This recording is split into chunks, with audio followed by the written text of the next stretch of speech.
Before the world labeled her a monster, she was a homeless woman fighting to survive.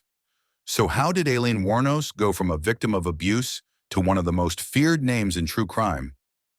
Aileen Carol Wuornos was born on February 29, 1956, a leap year child who would spend her life trying to leap over pain. She entered the world in Rochester, Michigan, to a teenage mother and a father who was already in prison. Her father, Leo Pittman, suffered from mental illness and would later die by suicide behind bars. Her mother, Diane Wuornos, abandoned Aileen and her brother before she was even 4 years old. The children were left to be raised by their grandparents, Lori and Britta Wuornos, an arrangement that was anything but safe. Inside that small Midwestern home, love was conditional and punishment was constant. Neighbors remembered shouting, slammed doors, and a little girl who learned early that silence was safer than asking for help. By her early teens, Aileen was already living in emotional exile. She was bullied at school for her appearance, her clothes, her smell.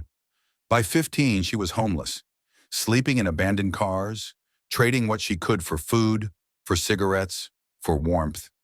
She had become invisible, and that invisibility, the kind born from pain and neglect, would follow her forever. By the mid-1970s, Aileen had drifted across the Midwest and into the American South. She survived through hitchhiking, short-term jobs, petty theft, and sex work. She was arrested multiple times for disorderly conduct, forgery, and carrying weapons. But each time she was released, she returned to the road, the only constant in her life. In the faces of passing drivers, she saw both danger and hope. Some would offer kindness, others would not. Each encounter etched deeper the belief that the world was a battlefield, and she was always one step from harm. Psychologists later described this as a survival identity, a mind rewired to expect betrayal, to fight before being hurt. And for Aileen, survival meant control, even if it came through defiance. By the late 1980s, she had built a fragile routine along Interstate 75, frequenting truck stops and bars between Daytona Beach and Ocala. Locals saw her as rough, temperamental, often intoxicated, but also strangely charismatic. She could make people laugh one moment and explode the next. Some called her dangerous, others pitied her. Few ever saw beyond the surface. Then in 1986, she met Tyria Moore, a hotel maid from Ohio who would become the most important person in her life. To Aileen, Tyria represented something she'd never had: stability, affection, the illusion of home. Together they lived in motels, sometimes sleeping under bridges, surviving on Aileen's sporadic income from prostitution. They were bound by desperation, love, and fear of losing each other. Aileen once told Tyria, "You're all I got in this world." That sentence would later explain everything: why she killed, why she confessed, why she never asked for mercy. As the 1980s drew to a close, Aileen's emotional state grew increasingly unstable. Police reports described frequent bar fights and public altercations. Friends noticed paranoia. She often claimed people were after her. The cycle of abuse, poverty, and addiction had shaped a woman who trusted no one and felt trapped by the world that judged her. She told acquaintances that many of her clients were violent, that she feared being beaten or killed. Whether those stories were true or exaggerated, they reflected how she viewed the world: as a predator's playground. And soon that fear would become action. On a cold December morning, a man named Richard Mallory, an electronics shop owner from Clearwater, Florida, vanished after picking up a hitchhiker. 2 days later, his abandoned car was found deep in the woods. Police initially thought it was a robbery gone wrong, but when they found his body a few miles away, the pattern that would shock America had already begun. Aileen later claimed Mallory attacked her and that she killed him in self-defense. Investigators couldn't confirm her version, but the evidence pointed to deliberate action, not panic. That single incident would spiral into 6 more deaths over the next year. Each time a man vanished after driving through Florida's lonely highways. Each time his car or wallet surfaced miles away. Each time clues pointed to the same woman, though no one yet knew her name. For months, Aileen drifted unseen, a ghost on the road, blending into the blur of passing cars and neon motel lights. Detectives from multiple counties began comparing notes. The bullet casings matched. The descriptions matched. The story didn't. Florida 1989 was a time of tourist optimism, sunshine ads, and family vacations. No one expected the most prolific killer of the year to be a woman living out of motels and truck stops. Every killer leaves a trail, but Aileen Wuornos left something more. Questions, questions about violence, justice, and the thin line between victim and predator. Between late 1989 and the winter of 1990, Florida's highways became the setting of one of the least expected crime waves in U.S. history. Aileen Wuornos, a woman drifting between motels and truck stops, would become, in the space of only months, a figure of nightmare for unsuspecting travelers. The first clear victim emerged on November 30th, 1989, when 51-year-old electronics store owner Richard Mallory accepted a ride from someone he believed in need of help. His abandoned vehicle was found days later, far from the highway, and then his body was found in a wooded area. Shot. Aileen later claimed this death was in self-defense, saying Mallory had assaulted her. Whether that claim held truth or served as a mask, the case became the spark that would ignite the full pattern. In the months that followed, the disappearance and death of motor vehicle traveling men grew in alarming rhythm. Men in their 40s to 60s, alone or on business trips, would pick up a ride and vanish. One by one, David Andrew Spears, Charles Edmund Carskadden, Troy Eugene Burress, Charles Richard Humphreys. Their lives ended along Central Florida highways. Investigators began to piece subtle links. .22 caliber shell casings, the same vehicle models abandoned, the victims' last known locations along the same corridor. Meanwhile, Aileen's life carried on under the radar. She lived in transient motels and used the night for survival, hustling, drinking, running from danger. Her relationship with Tyria Moore, a woman who became both lover and confidant, added an emotional dimension few expected. Tyria offered her a semblance of home, a hotel room, shared cigarettes, whispered promises. In her eyes, Aileen found something she'd never had: loyalty. And that loyalty would become a key thread in the manhunt. By early 1991, law enforcement across several Florida counties realized the common profile: older men who picked up a female hitchhiker or sex worker, followed by vanishing cars and ultimately untraced bodies. But despite mounting clues, the killer remained elusive. The blur of highways, dark motels, and highway diners worked as camouflage. In January of 1991, Aileen Wuornos was arrested at a biker bar in Volusia County on a weapons charge. But this chance stop was anything but random. Pawn shop records, fingerprints in a victim's abandoned car, and a stimulated tip from Tyria Moore had converged. That evening played out like a trap, both ordinary and extraordinary. A woman who had escaped invisibility for months finally pulled into the light. When officers searched her rented room, they discovered items belonging to missing men: photographs, canceled bank slips, vehicle logs. The investigation pivoted from missing persons to serial murders. The facade fell away, and a terrified world watched an ordinary-looking woman become the face of an extraordinary crime wave. As media lights flooded Daytona Beach and the highways of Florida, questions mounted. How had this gone on for so long? How did the system overlook a drifter with access to abandoned men's vehicles and multiple death scenes? What failure lay behind the confusion of highways and bodies?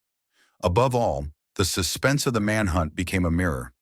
If the predator moves like the prey, how do you even begin to search for them?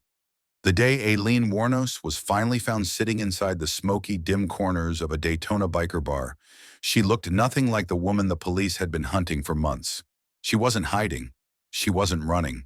She sat calmly, sipping a drink as though she were waiting for a bus rather than the law. She didn't know that undercover officers had been watching her for days, waiting for the right moment. When they approached, she didn't resist. She simply lifted her eyes, nodded once, and said, "I knew this was coming." The investigation into the abandoned cars, pawn shop records, and fingerprints had all led straight to her. The pattern was no longer a theory, her belongings showing up in random pawn slips, her fingerprints connecting one case to another. She had become the center of a storm she could no longer escape. But even then, She didn't confess. Not yet. That came later, after the police found the one person who held more power over Aileen than any badge ever could, Tyria Moore. Tyria had already left Florida, shaken by the sudden spotlight that had fallen onto their lives.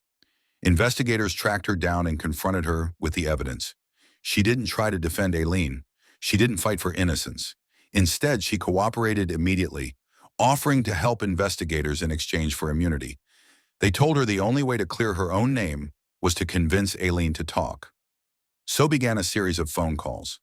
Recorded, emotional, devastating. Aileen was placed in a quiet room inside the jail. The phone rang.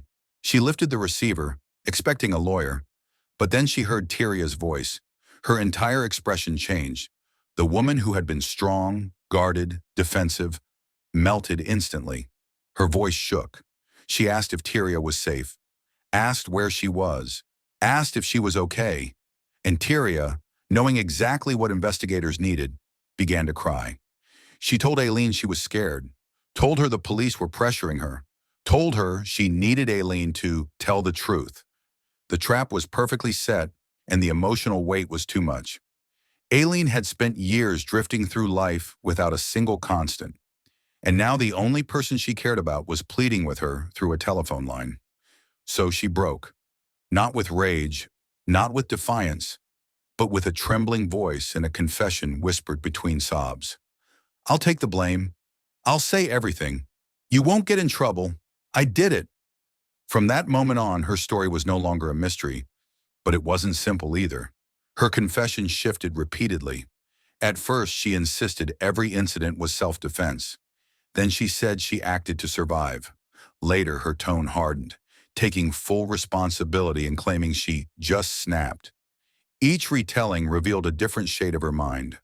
Sometimes vulnerable, sometimes fierce, sometimes detached, as if she were watching her life from the outside.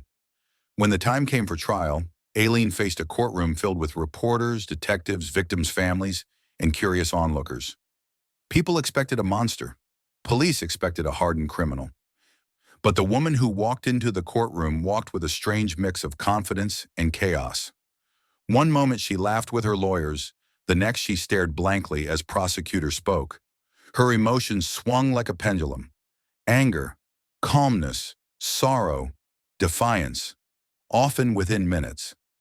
She fired her attorneys more than once, convinced they were using her case for fame. She accused her defenders of betrayal before hugging them moments later. She insisted she wanted to plead guilty. Then days later, she demanded a full trial.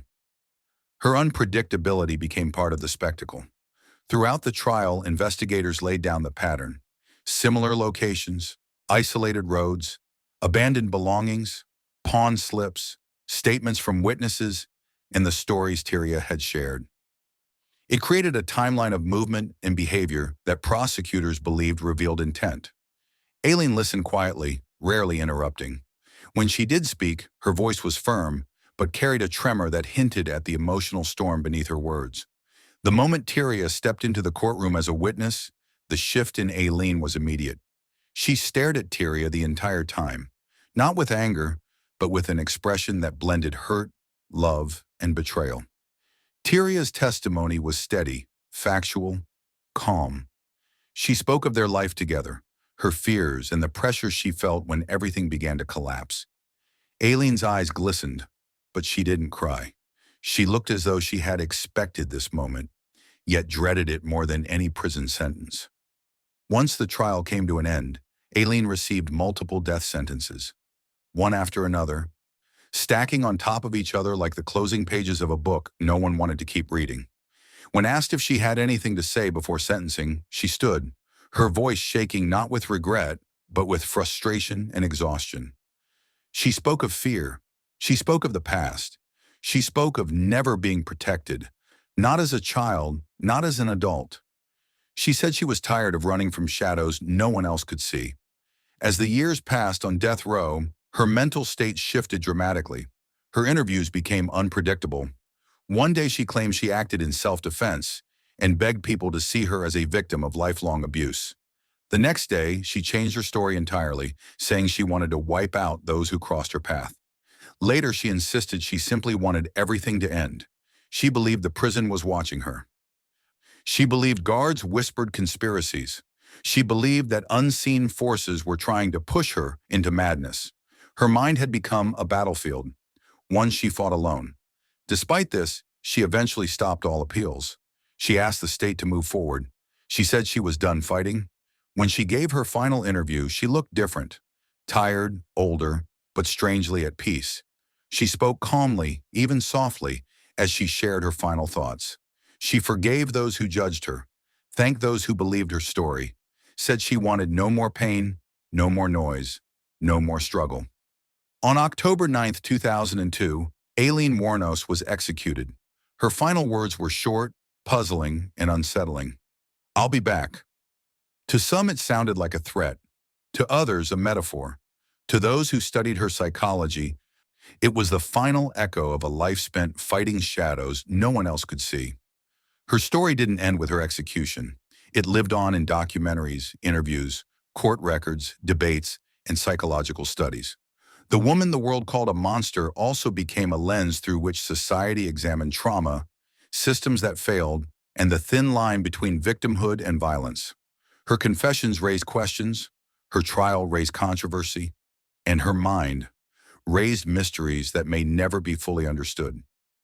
Long before Aileen Wuornos ever confessed, long before her face appeared on news broadcasts or splashed across newspapers, there were men who vanished quietly from Florida highways.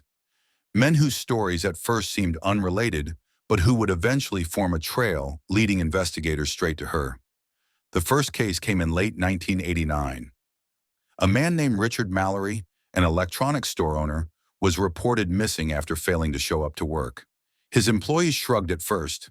Mallory had a reputation for unpredictability. But when his abandoned car was discovered miles away on a wooded road, investigators noted something strange. The car showed no signs of struggle, no broken windows, nothing obviously criminal. It simply sat there, a vehicle without a driver, a story without a narrator. Weeks later, other disappearances emerged. A former rodeo worker named David Spears vanished on his way across the state. A trucker named Charles Gadden never made it to his delivery destination. A part-time church worker, a retired merchant seaman, a man on his final cross-country trip before settling with his family. One by one, their cars appeared before their bodies did. Each case began as a missing person investigation. Each one lingered without answers, and each one carried a detail that investigators did not notice at first. All their cars were found abandoned, not far from Florida's highways. The victims were not the result of a single incident, but part of something unfolding quietly, something that moved from one county to another without raising alarms. Law enforcement, working in separate jurisdictions, had no immediate reason to connect the dots. Florida's highways were vast, stretching through dense woods, rest stops, old motels, forgotten trucking paths. None of it unusual for men traveling long distances. People went missing all the time. That was the reality. And yet, something felt wrong. One detective from Pasco County would later say that the evidence felt like a puzzle someone had scattered across multiple tables. But at the time, no one knew which pieces belonged together. The breakthrough came slowly and unexpectedly through the abandoned cars. Investigators noticed that each vehicle had something in common. Personal belongings missing, the driver nowhere to be found, and most importantly, signs of someone trying to wipe the vehicle clean. Not professionally, not carefully, just enough to create confusion. Worn fingerprints smudged on windows, surfaces wiped unevenly, interior objects disturbed in ways that suggested someone had rifled through them quickly, perhaps in panic. Pawn shop owners also started reporting unusual activity. Items such as tools, radios, watches, and personal belongings were being sold by the same couple. A middle-aged woman with tangled blonde hair and a younger companion who tried to stay out of sight. At the time, pawn shop owners were just happy to do business. Nothing seemed technically suspicious. But as one owner later recalled, there was something about her eyes, tired, sharp, like she hadn't slept. It wasn't long before fingerprints on pawn slips began matching prints lifted from the abandoned vehicles. The name attached to those fingerprints, Aileen Carol Wuornos. Another pattern emerged. A witness described seeing a woman hitchhiking near one of the vehicle drop-off sites. She wasn't dressed like a typical traveler. She wore weathered denim, a heavy jacket despite the heat, and carried herself with the defensive posture of someone accustomed to hardship. A truck stop worker later said she remembered the same woman days earlier. Tough voice, sharp humor, a forceful personality that made her impossible to forget. She had been drinking coffee, scanning the parking lot, studying every man who walked in and out. Investigators now had more than missing men. They had a recurring image. But still, the pieces weren't enough for a warrant. Not yet. As months rolled on, the case grew cold in some counties and heated in others. Different sheriff departments began holding meetings to compare notes. Florida law enforcement started mapping the victims' last known movements, their vehicle locations, and the pawn activity. The map revealed something striking. Nearly all the incidents occurred along a specific web of highways, cutting through wooded, isolated areas. The pattern was unmistakable. Someone was operating within a defined zone, someone who knew the roads and used them as a hunting ground. The press began to notice the rising number of unexplained disappearances. Rumors of a serial attacker drifted through local stations. Some speculated a gang. Others speculated a lone drifter. Almost no one predicted the truth. Then came the eyewitness reports from a car crash involving a couple who fled from the scene. A blonde woman and another woman described as quiet, nervous, like she wanted to disappear. Their description matched the suspicious duo pawnshop owners had been reporting. When sketches were released to the public, the phone lines lit up. One call came from a gas station clerk who recognized the older woman immediately. "She's here all the time, always hitchhiking, always arguing with men in trucks." Another came from a motel manager who said she had seen a woman who looked exactly like the sketch renting cheap rooms by the week, always paying in cash, always moving fast. Piece by piece, the profile took shape. A troubled drifter, hitchhiking, selling belongings of missing men, seen near their vehicles, seen with their personal items. The picture was forming, but the final piece came through fingerprints matched with absolute certainty from pawn slips. The name attached to all of them: Aileen Wuornos. Detectives now had a suspect strong enough to justify surveillance. Officers tracked down the bars she frequented: grim biker bars, dim dive bars, roadside shacks where travelers came and went. They learned her routines, her habits, the women she spent time with, the places she slept when she had nowhere else to go. They also learned about the younger woman, Tyria Moore, who had been living with her. Witnesses said the pair seemed inseparable. One fiery and volatile, the other quiet and careful. The pressure mounted quickly. Once officers closed in, the noose tightened. Aileen noticed the shift. She became paranoid, restless. She moved from bar to bar, sleeping less and pacing more. People said she looked haunted, like someone who felt the walls closing around her. And they were. Within weeks, a team of undercover officers followed her movements, waiting for the moment she would be alone.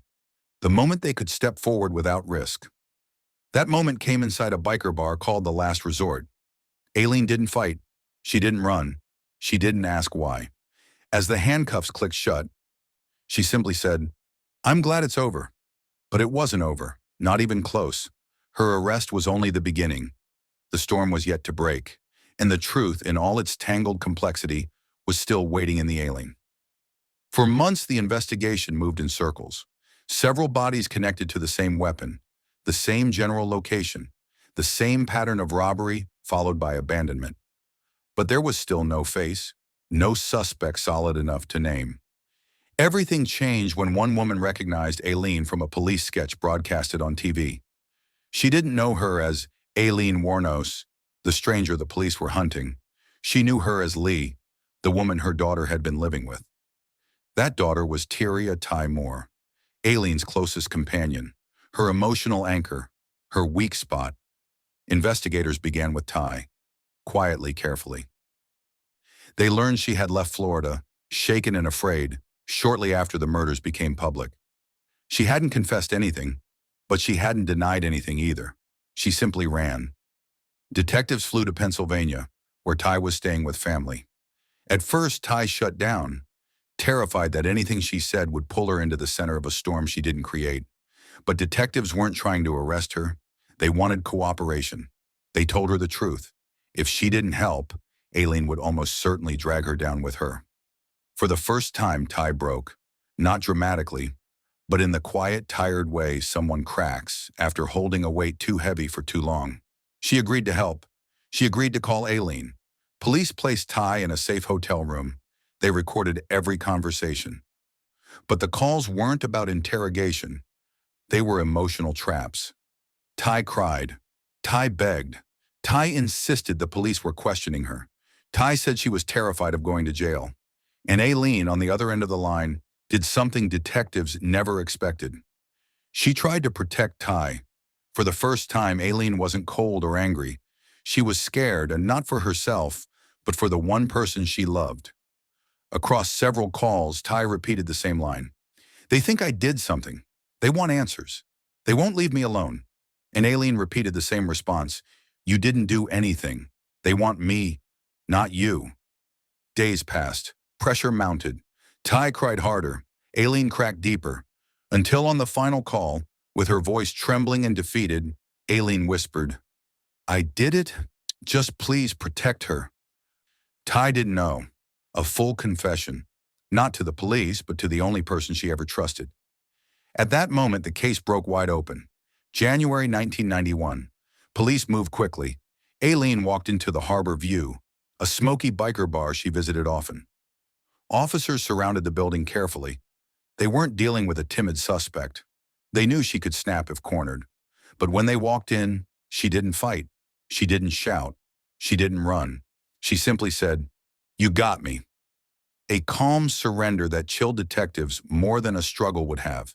With Aileen finally in custody and her confession recorded, investigators believed the case was simple. But they had no idea.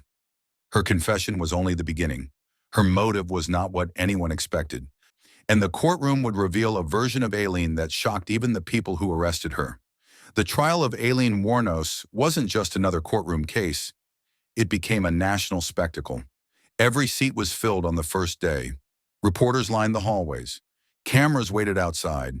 Family members of the victim sat shoulder to shoulder with members of the public who had followed the case since the first arrest.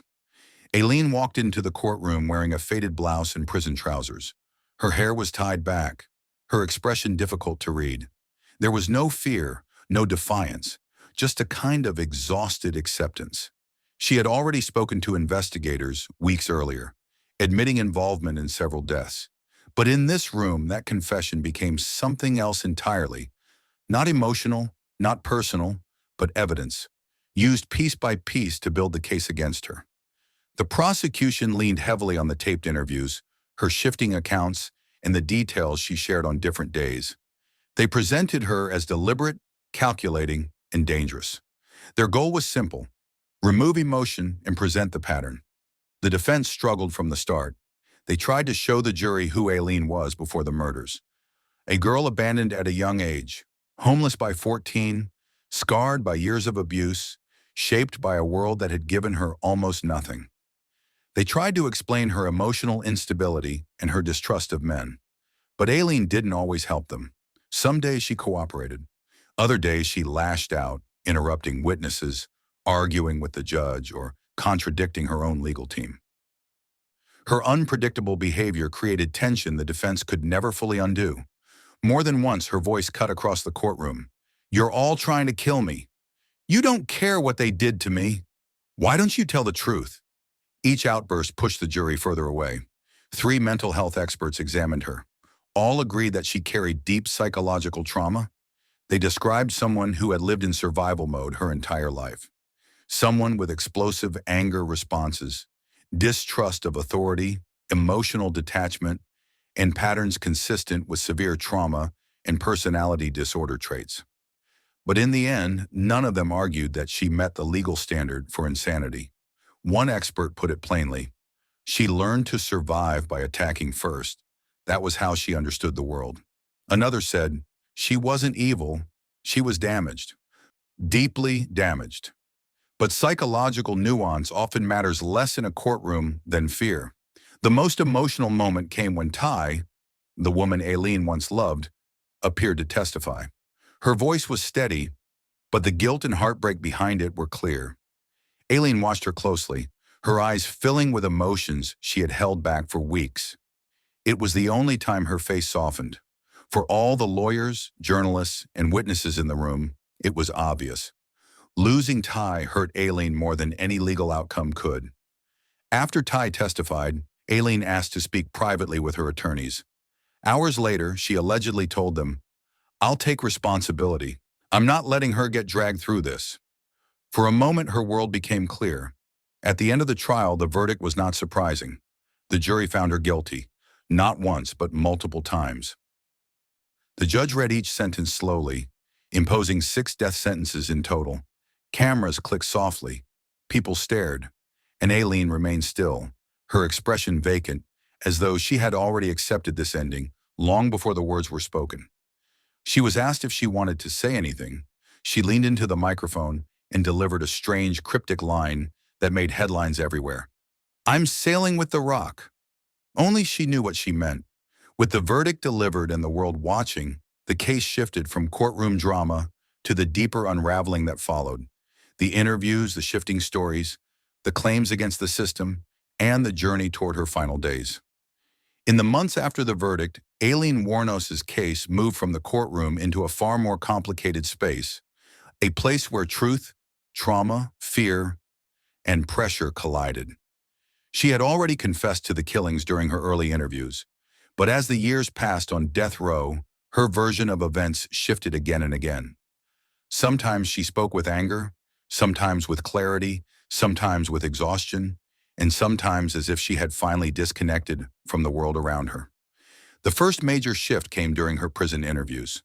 Sitting behind the thick glass of Florida's death row visitation booth, Aileen spoke rapidly, her thoughts jumping from one topic to another. On some days, she stood by her first explanation, that she had acted in self-defense each time, fighting against men who had tried to harm her. On other days, she abandoned that claim entirely, saying she had killed without provocation. Then weeks later, she would reverse again. To reporters, her contradictions felt like a puzzle. To psychologists, they looked like the behavior of someone who didn't know how to separate the past from the fear of what was coming.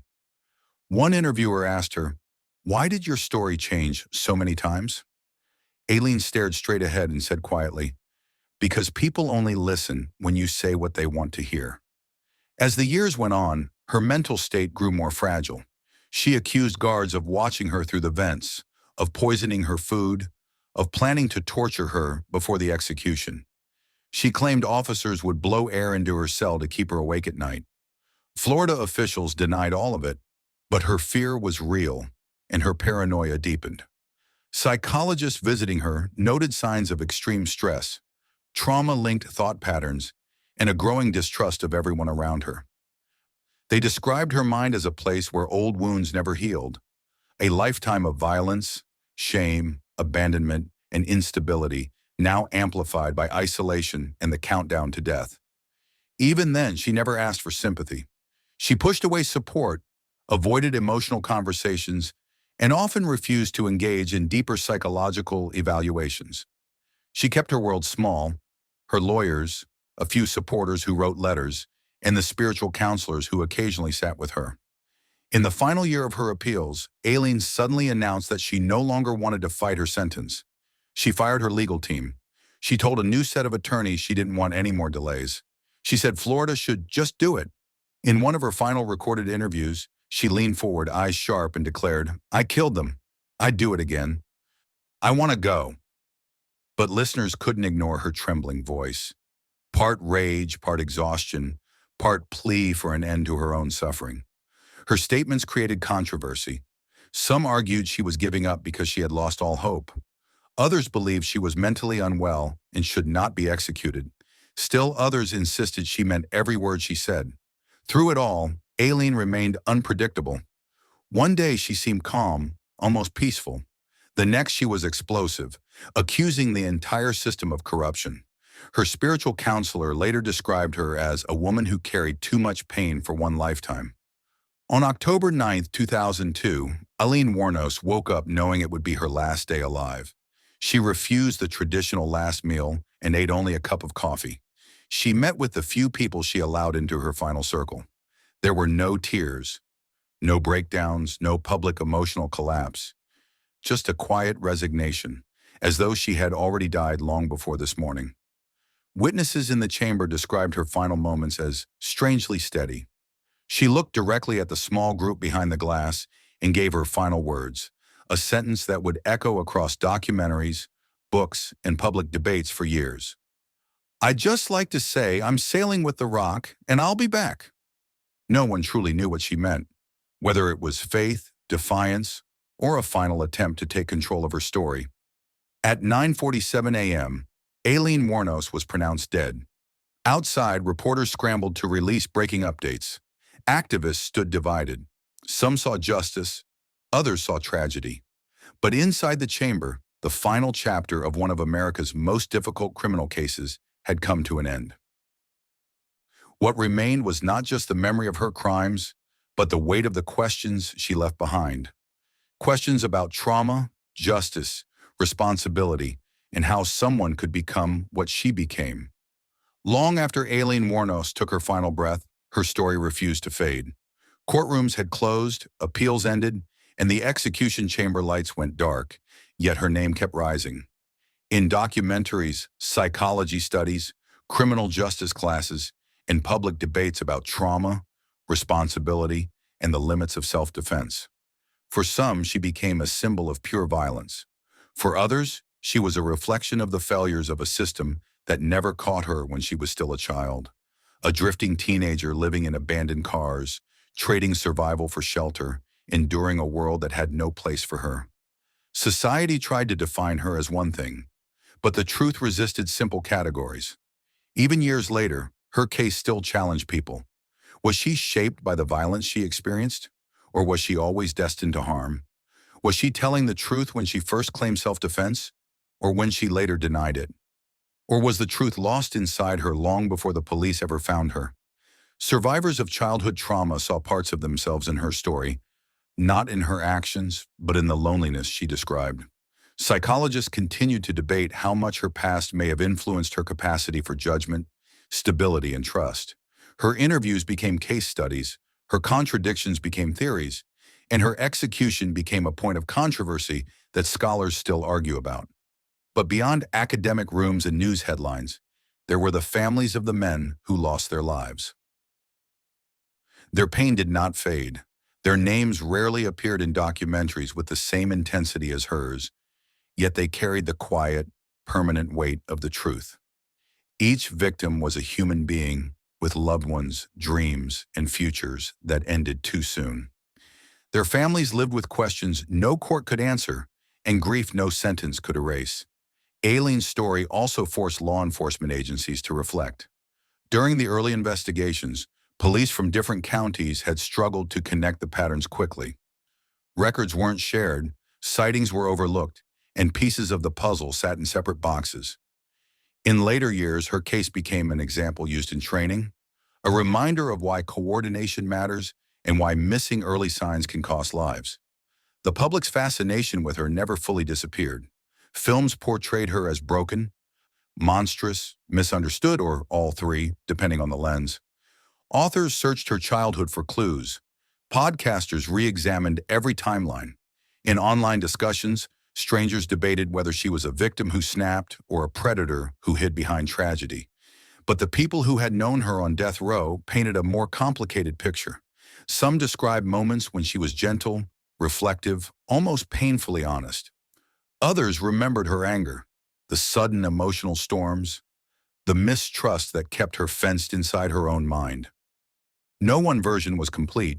No single witness had the full truth. Aileen herself never gave it clearly.